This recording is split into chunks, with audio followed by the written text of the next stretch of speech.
Hi, this is T. Payton with a really quick tip from Final Cut about how to use roles so you can have a global kind of turn off effects feature. So I was asked this in a forum of how to pull this off. So let me show you a couple different ways. Actually, you can do this with a compound clip or a complex clip. A complex clip happens when you just open up a clip in the timeline. This is a complex clip. You can layer stuff inside here. I think you can kind of figure out how to use that. Let me show you how to do this with a compound clip. So first of all, I'm going to choose new compound clip. Oh, let me show you first what's going on with this. Okay, I made a couple different adjustments here. I had object remover on this, color. Okay, so you can see that. It's significant, the change. So let's go ahead and make a compound clip, and we'll call this fire hydrant FX. Okay. So now we have a compound clip. What are we going to do with this thing? Well, let's go ahead and open it up in our, open up the timeline rather.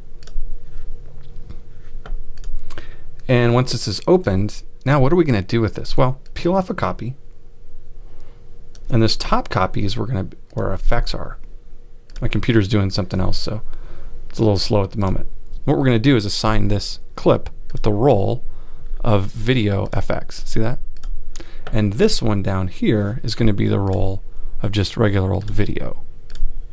Because the video FX is above it, watch, turn that off. And now with this one down below here, we're going to turn off our effects. So basically just kind of two versions. So now we can toggle that on and off, right? Cool. So let's go back to our timeline. And look, we have, there's a little bug in Final Cut that the roles don't update all the time without toggling back and forth. So now you want to turn off your effects, boom, your effects are off. Where this is really useful, you might think, this is kind of a pain to pull apart. Well, what we try to do most of the time, if we have a really intense effect shot, we make compound clips for them. And then that compound clip sometimes will go actually in render, so we don't have to, we can deal with it in an easier way. So for example, I could open this up, and what if I did a render of this? Okay, so let's wait. If I turn back on my, again, there's a bug here. There we go.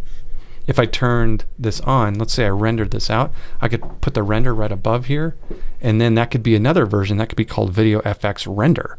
And then what I could do is I could turn off the effects, turn on the render, and be able to have something that works really nice and lets you speed up your workflow and not make Final Cut have to create the effect every single time if you're just in the middle of editorial. So anyway, hope this helps.